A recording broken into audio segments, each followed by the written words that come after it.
base a la desconfianza. Eso siempre ha sido así. Pero en tu referencia a la fraternidad te has cargado a dos grandes sectores de la humanidad. Uno, la religión cristiana, el amor fraterno, y dos, la masonería, que es la fraternidad por excelencia. Perdón, no me los he cargado. No, quiero decir el argumento.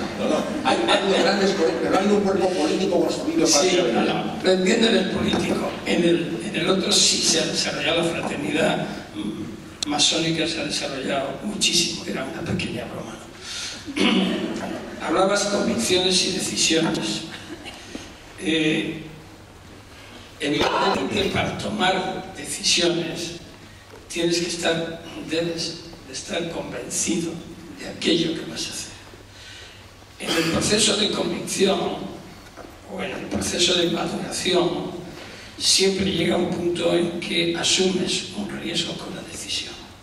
Yo he pasado media vida tomando decisiones y tomando decisiones que afectaban no a la vida particular de cada uno de nosotros, sino a la vida, hacienda y futuro y presente de cientos o de miles de personas. Entonces, tienes que estar absolutamente convencido, aunque esa convicción la tengas que formar en un instante. Pero es falso, no es ese instante, no es como cercas, ¿no? La anatomía del instante. Para que llegáramos al 23F en 1981 hubo una formación previa muy abundante y muchas sinergias se cruzaron y muchos desencuentros se produjeron. Ese instante, evidentemente, como cualquier otro, lleva un proceso de formación. Por tanto, la formación de la decisión es larga, puede ser larga, y en todo caso, en el ámbito, tiene que ser absolutamente forjada con la convicción, no solo personal y ética, sino de la ley. Eso es lo que te da esa decisión, que está basada en la convicción y en el esfuerzo como proceso mecánico al que aludía Iñaki. Evidentemente, si la decisión es difícil, te va a suponer un esfuerzo de interpretación grande, de preparación, de elaboración y después de puesta en escena final. Eso es así.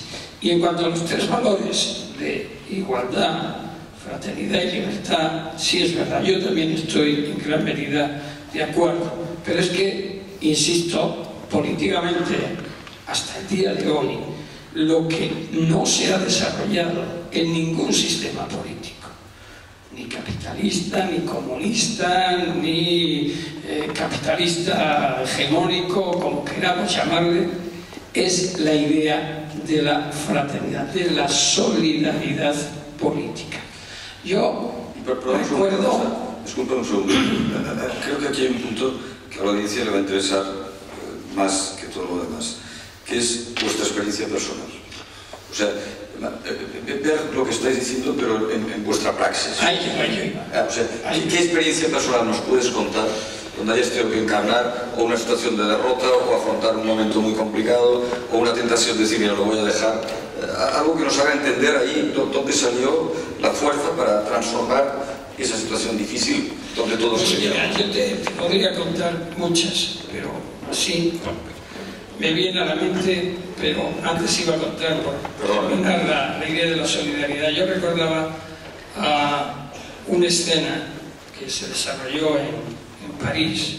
Estábamos una serie de expertos en materia de terrorismo. Entonces estábamos expertos de 12 países y llevábamos 2 horas hablando, todas las estrategias, cómo se iba a hacer, cómo había que perseguir. Y yo veía que había aspectos que se estaban eludiendo. Y uno de ellos era la participación de todos en la información de los demás. Es decir, socializar la información, la solidaridad, la confianza. Y entonces yo le pregunté, estaba el americano hablando, le dije, oiga, por favor, ¿me puede usted dar toda la información que tiene sobre el individuo del que estábamos hablando? Bueno, ¿cómo que sí? Se la doy. Digo, sí, que me la dé. yo se lo ofrezco a usted ahora la mía. Ya la tengo, aquí la tengo, y se la di allí, todos los datos que hay, y tenía bastante más que él. Digo, ahora deme usted los suyos. Dice, no tengo autorización. Entonces, ¿de qué estamos hablando? Era una pérdida de tiempo, de dinero y de vainas, es decir, y además me levanté y me fui. Digo, bueno, pues ¿para qué voy a estar aquí? Yo ya te doy mi información, si no me das la tuya, pues adiós. O sea, es que es de género absurdo. Bueno, pues así funciona el mundo y podría contar muchas más. Había un político aquí en España del Ministerio del Interior que cuando hacían las mesas de coordinación antiterrorista decían que eran más lo que se sustraían los unos a los otros que lo que ponían en común. Dicen, no, las mesas de coordinación es para despistar al contrario. Y claro, yo decía, no me lo puedo creer, ¿en manos de quién estamos? Me da igual pensar en un grupo político o en otro, es indiferente. Decía, pero bueno, era para echarse las manos a la cabeza. No estoy contando historias inventadas, sino realidades, ¿no? Entonces era para salir corriendo. Decía, bueno, yo me voy a mi sitio, sigo investigando, hago y, bueno, pues ya pediré información porque aquí me la van a dar poca, ¿no? Bueno, pues por contar una anécdota, mire, yo recuerdo cuando en España se presentó una iniciativa, aunque en la convocatoria nos decían que no habláramos del trabajo, Yo no te pido el trabajo, todo lo contrario. Una vivencia personal que puede ser propia o de un tercero. Mira, pues una vivencia personal fue cuando el caso Argentina, cuando se plantea en España una querella criminal contra los represores argentinos, hubo un articulista que escribió un artículo, incluso fue un editorial, que hablaba de brindis al sol.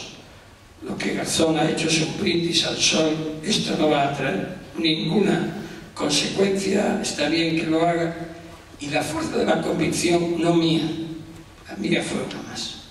Y no lo digo para presumir de humildad, digo que fue una más, necesaria, pero una más.